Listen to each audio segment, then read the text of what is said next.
Hai, berjumpa lagi dekat dalam siri video price action.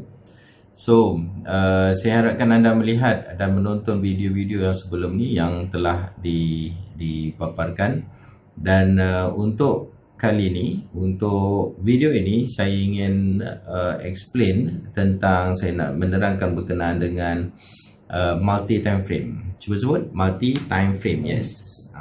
So multi time frame basically adalah perkara yang penting untuk kita faham bagaimana kita melihat market dalam keadaan yang beberapa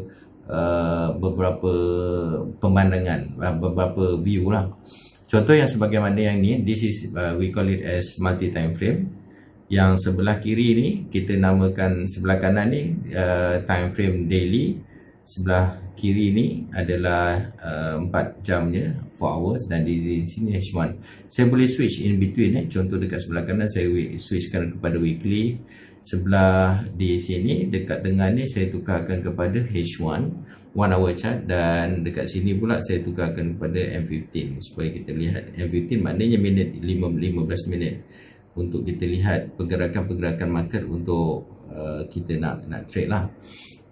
Akan tapi yang ni tak berapa sesuai. Penggunaan multi time frame adalah berdasarkan kepada berdasarkan kepada bagaimanakah kita nak trade, dan kena sesuaikan dengan cara trading kita. Now, saya ingin mengambil kaedah yang paling mudah, yang paling biasa kita buat, iaitu H1 daily pada time frame yang sebelah kanan sekali. Time frame yang pada kiri ni, tengah kita ambil pada 4 hours, dan H1 dekat sini. Ini makna untuk swinger punya setup lah, bukan pada kepada scalping. Swing merangkapkan kepada intraday. Now, apa yang selalu kita buat adalah kita lihatkan kepada time frame yang berbeza ni. This is we call it as multi time frame. Yang contoh kita nak trade, katakan dekat sekarang ni, katakan kita nak trade. Apa yang perlu kita lakukan adalah kita lihat pada time frame besar di mana kita punya trend kita, dan kemudian kita lihat pada time frame yang pertengahan ni, dan juga kepada yang time frame yang sedia ada yang paling kecil. Sebab entry pada time frame yang kecil sebelah kiri sekali. Okay, now kita lihat di sini. Kita lihat pada time frame yang sebelah kanan, iaitu daily. Apa yang daily tengah buat? Contoh dekat sini, kalau kita lihat, saya drawkan ni, kita melihat bahawa market dalam keadaan uptrend. Okay, market dalam keadaan uptrend, dan okay, dia dalam keadaan uptrend. Kemudian apa yang berlaku dekat sini, market sedang dalam proses dalam melihat pada candlestick yang ni. Kita melihat pada market sedang nak membuat reversal, tapi masih belum lagi. Market still lagi uptrend, tiada apa-apa petanda. Now, untuk nak trade untuk long term tak boleh. Mungkin kita lihat pada peluang yang ada pada mid term. So pada mid term ni, contoh saya kecilkan sikit. Kita lihat this is satu candlestick yang besar yang berlaku dekat sini. Kalau saya nak besarkan boleh sikit lah, saya besarkan sikit. Kita boleh nampak di sini. Dan saya nak buat marking sedikit tentang market candlestick yang besar ni. Saya buat marking untuk saya lihat dia punya pergerakan dia ni. Sepatutnya candlestick, this is we call it as a big candlestick ni, sepatutnya dia akan bermain-main dekat dalam candlestick ni lah. Sepatutnya nanti dia main, so that kita boleh nampak nanti dia punya pergerakan dia tu, dia akan bermain-main di sini. Dan apabila kita lihat pada candlestick yang besar, pada time frame yang besar, okay, time frame yang lebih kecil, kita tahu bahawa memang sebenarnya market dia sedang membuat pergerakan di dalam range yang ada ni. Saya tunjuk besar sikit ni. Memang dia bermain-main dekat dalam ni, dan apa kita boleh buat adalah kita buatkan dia punya channel dekat sini supaya kita boleh faham, boleh nampak ke mana ke arah market sebelum ni, dan kita boleh buat marking dekat mana dia punya high and low dia, sebagaimana yang telah saya terangkan di sini. So obviously kita nampak bahawa market sekarang tengah nak mencuba untuk membuat new low, cuba nak pecahkan dekat barisan di sini. dan selepas daripada tu apa yang dia cuba buat adalah dia nak memecahkan dekat sini.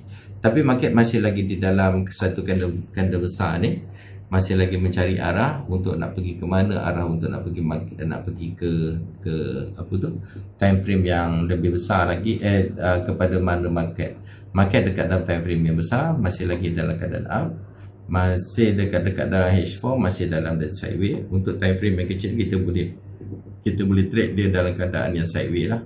This is we call it a sideways, masih dia dalam keadaan sideways.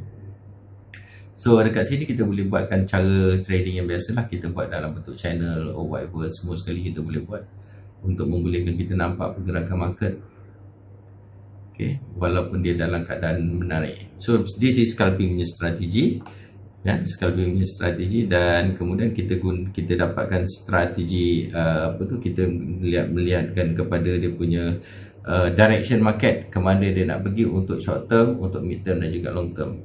Maknanya kalau kata kita nak pergi pada long term, kita cari position untuk breakout di sini, atau waktu market berada dekat bawah ni, kita boleh letak dia punya pending order di sini untuk buy buy limit.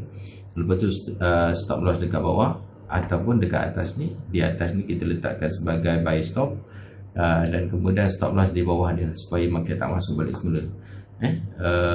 Selain daripada tu, kita boleh lihat juga peluang-peluang yang ada dekat dalam multi time frame untuk memudahkan kita memahami sebenarnya bagaimanakah kita membuat cara-cara. Contoh dia, macam contoh dekat sini daily, kita tahu dah dekat manakah pergerakan yang lebih besar yang berlaku. Contoh kita kecilkan lagi time frame, pergi pada weekly, kita tahu dekat mana SNR yang ada, support resistance yang ada dekat sini 1561 ada.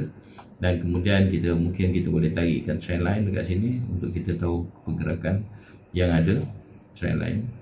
Nanti saya akan masuk pada topik-topik trend line, tapi ini multi time frame untuk kita faham bahawa market sebenarnya sedang membuat pergerakan-pergerakan yang penting untuk kita tahu sebenarnya market untuk time frame besar sedang membuat apa pergerakan. Selepas daripada tu kita tahu juga dalam time frame yang kecil dia tengah membuat pergerakan yang apa. So inilah fungsi dekat dalam multi time frame untuk kita lihat secara keseluruhan market, bagaimanakah market sedang bergerak, dan kita tahukah kita boleh tahu dia punya position wise, kita tahu market sedang nak membuat pergerakan apa, dan kita akan trade berdasarkan kepada kita punya apa yang kita observe. Yang paling penting adalah anda pastikan setiap kali apa yang anda lihat, apa yang anda lihat, pastikan dia sama dengan apa cara trading kita buat.